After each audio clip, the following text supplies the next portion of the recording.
أعوذ بالله من الشيطان الرجيم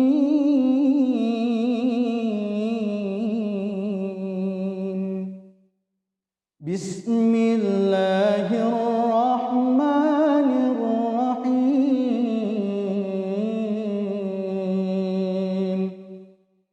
ولنبلونكم بشيء من الخوف والجوع ونقص من الأموال والأنفس والثمرات وبشر الصابرين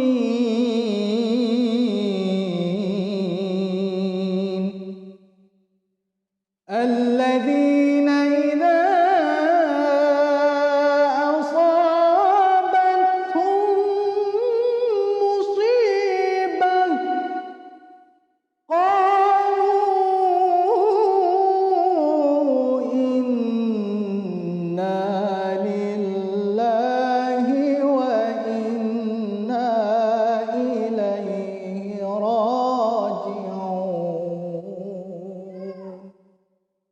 صدق الله العظيم.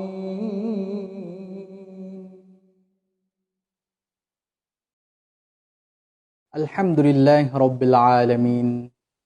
Wassalatu wassalamu ala ashrafil anbiya'i wal mursalin wa ala alihi wa sahbihi ajma'in. Amma ba'd. Allahumma salli wa sallim ala sayyidina Muhammad wa ala alihi wa sahbihi ajma'in. Assalamualaikum warahmatullahi wabarakatuh.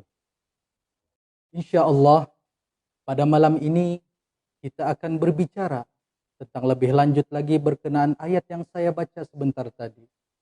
Yang mana ayat ini menceritakan tentang ujian yang Allah turunkan kepada hamba-hambanya. Ayat ini menceritakan tentang musibah ataupun ujian yang Allah turunkan kepada hamba-hambanya. Kita dapat memahami dan menyadari bahwa setiap manusia itu pasti akan diuji oleh Allah Subhanahu wa Ta'ala. Soalan saya, Ustaz, bagaimanakah cara kita menangani dan menghadapi setiap ujian yang mana Allah turunkan kepada hamba-hamba? Tafadhal mashkur. Alhamdulillah. Alhamdulillahil ahad wassalatu wassalamu ala man fis sama ismuhu Ahmad fil ardi ismuhu Muhammad. Allahumma salli ala ruh sayyidina Muhammad fil arwah wa ala jasadih fil ajsad wa ala qadrihi fil qubur wa ala alihi wa sahbihi wa sallim. Subhanaka la ilma lana illa ma 'allamtana innaka antal alimul hakim. Amma ba'd. Alhamdulillah. Terima kasih atas persoalan yang diberikan oleh Al-Fadil Ustaz. Yang mana penonton yang melihat saat ini pun tahu bahawa setiap ujian yang diberikan kepada manusia itu semuanya datang daripada Allah Subhanahu wa Ta'ala. Seperti soalan yang diberikan yang mana bila Allah menurunkan setiap ujian terhadap hambanya itu pasti ada hikmahnya, Ustaz. Jadi kita sebagai hamba yang beriman kepada Allah, yakin dengan kebesaran, keagungan Allah Subhanahu wa Ta'ala, bila diuji oleh Allah, bila diberikan musibah oleh Allah dalam kehidupannya, salah satu caranya, Ustaz, supaya dia dapat mengontrol ataupun dapat mengembalikan kekuatan dalam hatinya menerima segala ujian tersebut. Pertama sekali, meyakinilah dia bahawa setiap ujian itu datang daripada Allah Subhanahu wa Ta'ala. Yang mana Allah katakan, ma asaba min musibah illa biiznillah. Tidak akan berlaku, Ustaz, satu apapun musibah, ujian yang diberikan kepada makhluk ataupun manusia di atas permukaan bumi ini, melainkan datangnya daripada Allah Subhanahu wa Ta'ala. Jadi kita sebagai manusia yang beriman, kekuatan rohani itu sangat-sangat perlu, Ustaz, bila ditimpa ujian daripada Allah Subhanahu wa Ta'ala. Karena kalau diuji oleh Allah, Zahir itu tidak akan mampu untuk memikul ujian, karena zahir itu hanya akan dapat memikul beban, contohnya menyikut bakul ataupun mengangkat ikan, tapi berkaitan dengan ujian kehidupan, ianya juga berkaitan dengan rohani dalaman kita. Maka kita sebagai yang beriman meyakinilah bahwa ujian yang datang dalam kehidupan itu datangnya daripada Allah Subhanahu wa taala. Nah, yang kedua Ustaz, kenalah ia kembali kepada sifat kehambaannya kepada Allah Subhanahu wa taala. Karena setiap hamba itu namanya itu pasti akan diuji oleh Allah Subhanahu wa taala. Untuk apa? Untuk melihat sejauh mana hamba ini Ustaz ataupun manusia ini Allah mau lihat apabila diuji oleh Allah, adakah hamba tersebut menerima ujian tersebut. Seandainya dia menerima, berarti dia mengakui akan kebesaran Allah Subhanahu wa taala, keagungan dan kehebatan Allah Subhanahu wa taala. Dan ujian itu Ustaz tidak milih siapa. Kau orang alim sekalipun, orang hebat, kau poliskah, kau rajakah, pasti akan diuji oleh Allah Subhanahu wa taala. Insyaallah mungkin dapat membantu Ustaz atas menjawab persoalan yang Ustaz berikan itu tadi. Saya tertarik dengan apa yang Ustaz sampaikan sebentar tadi.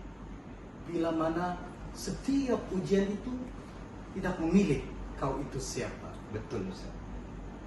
Dalam ayat tersebut mengatakan, Allah berfirman, "Wabasyiris sabirin", yang bermaksud berilah kabar gembira kepada orang-orang yang sabar.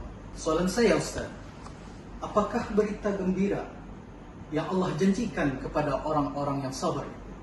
Dipersilakan Ustaz. Bismillahirrahmanirrahim. Allahumma salli ala sayyidina Muhammad rahmatan lil alamin. Alhamdulillah. Sahabat, ikhwan-ikhwanku yang dimuliakan oleh Allah Subhanahu wa taala. Bila diuji oleh Allah Subhanahu wa taala, ketahuilah bahwa setiap ujian yang diberikan oleh Allah itu sudah mengikut sukatan yang ditetapkan oleh Allah Subhanahu wa taala.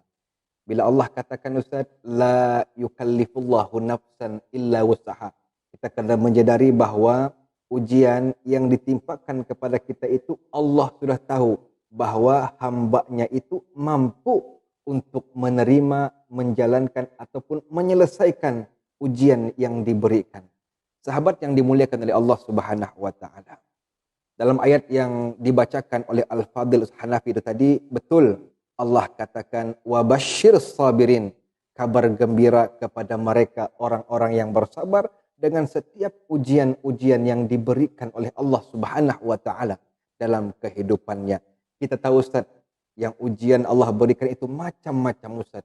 Yang mana ayat tersebut mengatakan Allah akan uji dari segi ketakutan, kelaparan, ataupun yang sekarang Ustaz yang hebat melanda manusia, ujian yang besar melanda manusia itu bila kekurangan dari segi hartanya.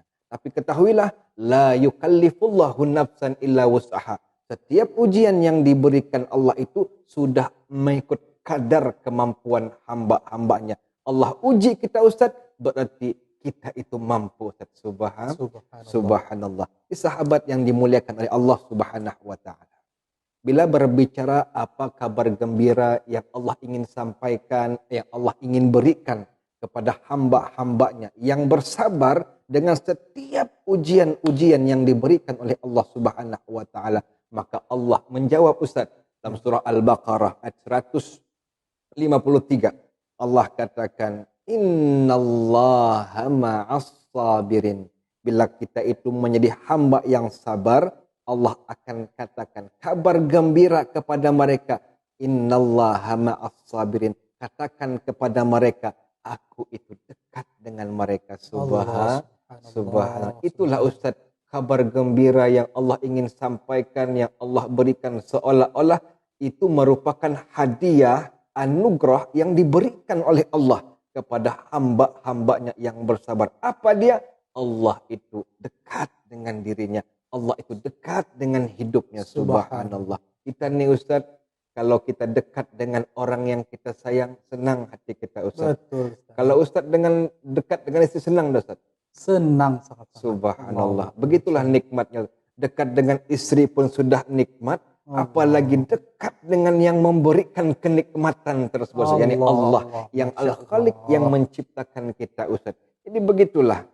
Ada apalah artinya ujian tersebut seandainya kita mengambil hikmah di sebalik ujian yang diberikan oleh Allah. Maka beruntung mereka yang diberi ujian oleh Allah, bersabar dengan ujian tersebut. Maka insya Allah janji Allah itu pasti, innallaha ma'as sabirin, aku akan dekat denganmu.